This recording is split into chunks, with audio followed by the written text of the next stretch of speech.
Hello friends, मेरा नाम अंकित तिवारी है और मैं आज से आप लोगों को फिजिक्स पढ़ाऊंगा। ठीक है, तो हम लोग स्टार्ट करते हैं बेसिक क्वेश्चन से कि फिजिक्स होता क्या है। What is physics? The scientific study of natural forces such as light, sound, heat, electricity, pressure etcetera is known as physics. ठीक है, जो भी चीज़ आपके सराउंडिंग में है, चाहे वो बोर्ड हो, हवा हो, है ना, किसी चीज़ का प्रेशर हो, कुछ भी हो, उस चीज़ की साइंटिफिक स्टडी को क्या बोलते हैं हम लोग? फिजिक्स। ठीक है, ये तो हो गया अपना बेसिक नॉलेज जो मैं हर क्लास में शुरुआत में देता ही हूँ।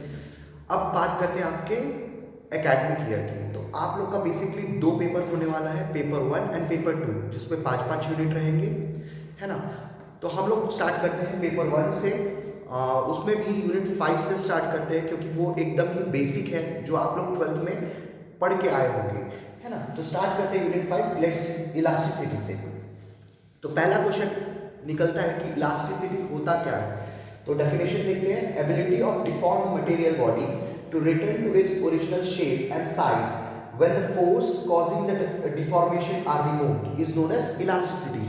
मतलब होता है कि किसी भी मटेरियल की एबिलिटी, अगर मैं इस पे एक फोर्स लगा रहा हूँ, है ना, और इस फोर्स को जैसे ही हटाऊं तो वापस अपने ओरिजिनल फॉर्म में आ जाए, उसको क्या बोलते हैं? इलास्टिसिटी, है ना। इसमें अच्छे से दिख नहीं रहा है तो अपन यहाँ देखते हैं। जैसे कि मैंने इसको दबाया, ठीक है, दबा रहा हूँ, इसका एक स्ट्रक्चर खराब हो गया, डिफॉर्म हो गया, लेकिन जैसे ही मैं फोर्स को रिमूव करता हूँ, अपने हाथों को हटाता हूँ, देखो वापस रिफॉर्म हो गया। तो इसको क्या, इस एबिलिटी ऑफ किसी भी मटेरियल का, इस एबिलिटी को क्या बोलते हैं अपन? इलास्टिसिटी। ठीक है, चलो आगे बढ़ते हैं।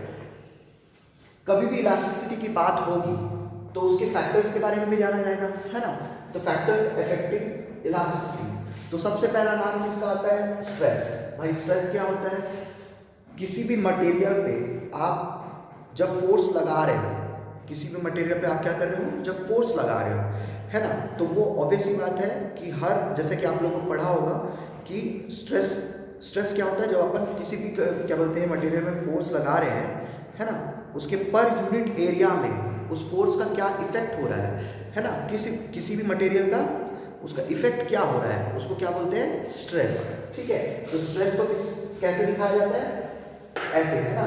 Stress equals to F upon A, force applied per unit is known as stress. ठीक है, स्ट्रेस दो टाइप का होता है, एक टेंसाइल स्ट्रेस होता है और एक कंप्रेसिव स्ट्रेस होता है। टेंसाइल स्ट्रेस क्या होता है? कभी भी किसी बॉडी को आप खींचोगे, ठीक है ना, खींचोगे, है ना, तो किसी भी बॉडी के पास जब खींच रहे हो तो फोर्स किधर जाएगा? आजू बाजू। जब फोर्स आजू बाजू लग रहा है, अंदर की तरफ नहीं बाहर की तरफ, यानी खिंचाव पैदा हो रहा है ना, उसको क्या बोलते हैं अपन? Tensile stress. वैसे ही कंप्रेसिव स्ट्रेस क्या होता है?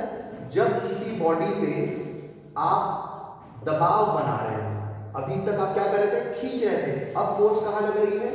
अंदर की तरफ, है ना। यानी जैसे ये ढक्कन है, इसको मैंने लगाया, है ना, तो इसका एक स्ट्रेस बना, ये बन रहा है ना, उसको क्या बोलते हैं? Compressive stress.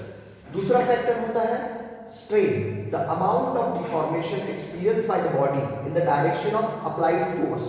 मतलब बोल रहा है कि जितना भी डिफॉर्मेशन हो रहा है, मान लो ये बॉडी को मैं दबाया, ऐसे किसी भी बॉडी को मैं, इस बॉडी को कैसे किया? दबाया, तो पहले इसका लेंथ क्या था? इसका लेंथ क्या था? मान लेते हैं कि इतना बड़ा कितना था? L था, लेकिन अब दबाने के बाद कितना हो गया?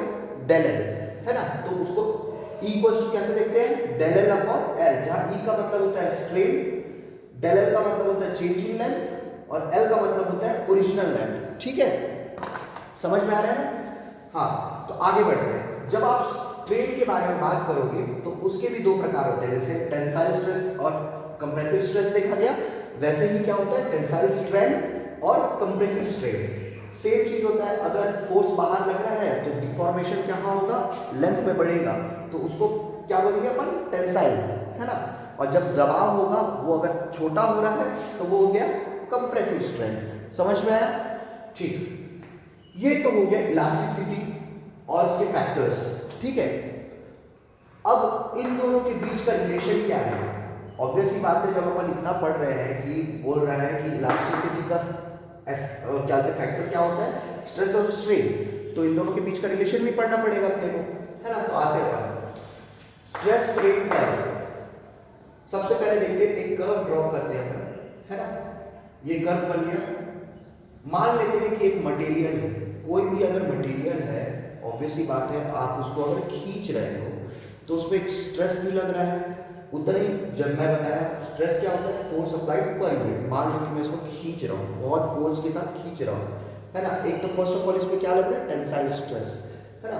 अब मैं इसको खींच रहा हूँ तो एक पॉइंट आएगा किसी भी मटेरियल को, फॉर एग्जाम्पल इसी को लेते हैं, चलो अब मैं इसको खींच रहा हूँ, ठीक है।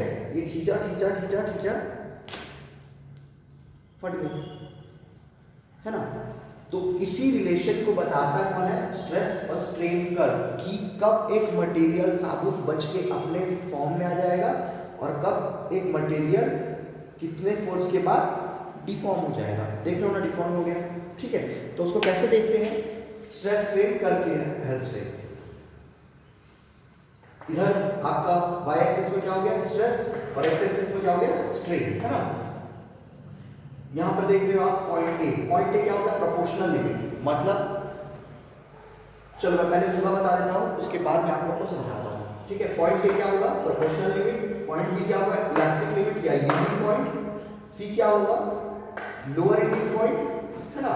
डी क्या होगा, ब्रेकिंग स्ट्रेस, और ई क्या होगा, फ्रैक्चर पॉइंट। अब हम लोग समझते हैं कि इन पॉइंट्स का मतलब क्या होता है। जैसे कि आप लोग कर्व में देख सकते हो, मैंने यहां पर लिखा है इलास्टिक रीजन।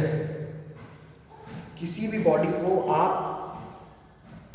डिफॉर्म कर रहे हो, ये मैंने फोर्स लगाया, एक समय के बाद छोड़ दिया, तो ये कहाँ आ गया, अपने ओरिजिनल शेप एंड साइज में।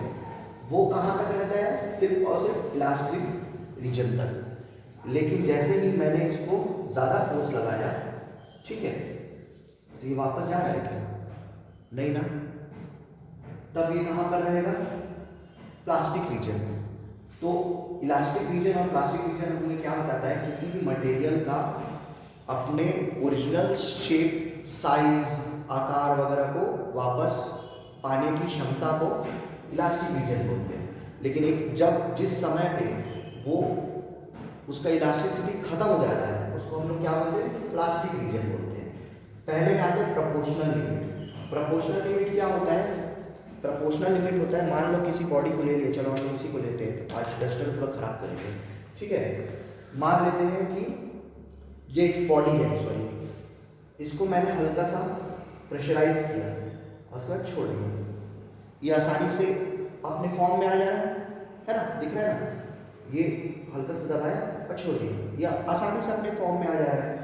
तो जब किसी भी बॉडी पे फोर्स लग रहा है, बहुत मिनिमम फोर्स लग रहा है, और वो अपने वापस शेप एंड साइज में आ जा रहा है, तो उसको अपन क्या बोलते हैं, प्रोपोर्शनल लिमिट। अब चलो मैं इसमें थोड़ा सा और फोर्स लगाता हूँ, ठीक। देखो ध्यान से देखो, दिख रहा है कि नहीं, मेरे को नहीं समझ में आ रहा है क्योंकि वीडियो, ठीक है। देखो अंदर में ना स्ट्रेस मार्क बनना शुरू हो गया है, ठीक है। तो वो उसकी क्या है, इलास्टिक लिमिट, ठीक है ना। बी पॉइंट क्या है उसकी, इलास्टिक लिमिट। अगर इसके बाद मैं इस पे फोर्स लगाता हूं तो क्या होगा, सी पॉइंट पे पहुंचेगा, लोअर यील्डिंग पॉइंट। मतलब ये आखिरी पड़ाव है जहां पर ये वापस अपने शेप को पा सकेगा, वरना इसके बाद से अगर मैं एक्स्ट्रा फोर्स लगाया तो ये वापस का वैसा ही रहेगा, ठीक है। ट्राई करते हैं, ये देखो फोर्स लगाया, क्या ये अपने ओरिजिनल शेप में और साइज में जा रहा है, देखो सीधा था ना। अब ये किस में आ गया, अपने प्लास्टिक लिमिट में, ठीक है। अब अपन समझते हैं ब्रेकिंग स्ट्रेस क्या होता है। इस मटेरियल, मान लेते हैं इस मटेरियल पे मैं फोर्स लगा, देखो स्ट्रेस बनना शुरू हुआ, बहुत ध्यान से देखना, देखो स्ट्रेस बनना शुरू हो रहा है ऊपर में, ये देखो फटना भी शुरू हो गया, ठीक है। तो ये था इसका ब्रेकिंग पॉइंट, मतलब अभी भी फटा नहीं है, हल्का सा क्रैक आया है, ठीक है। इसको क्या बोलते हैं, ब्रेकिंग पॉइंट, ठीक है। लास्ट है अपना फ्रैक्चर पॉइंट। अब इस पे ज़्यादा फोर्स लगेगा, ये खत्म हो गया, ठीक है। इसको बोलते हैं अपन क्या, फ्रैक्चर पॉइंट। तो होप सो आप लोगों को इतना समझ में आया होगा। आज के लिए बस इतना ही, मैं आगे की जानकारी कल दूंगा, है ना। अगर आपको कोई भी डाउट हो तो आप बिल्कुल हमें कांटेक्ट कर सकते हो और पूछ सकते हो। बाकी आज के लिए बस इतना का ही क्लास लूँगा मैं। बाकी जो है इसके बारे में इलास्टिसिटी होती क्या है, हुक्स लॉ क्या होता है, जो कि आप ऑलरेडी 12th में पढ़ चुके हैं, मैं उसको एक बार रिफ्रेश करेंगे। और उसके बाद जो अपना डीप नॉलेज है, एक्चुअल नॉलेज जो हम लोग कॉलेज में पढ़ रहे हैं, वो मैं आपको पढ़ाऊँगा। So thank you so much.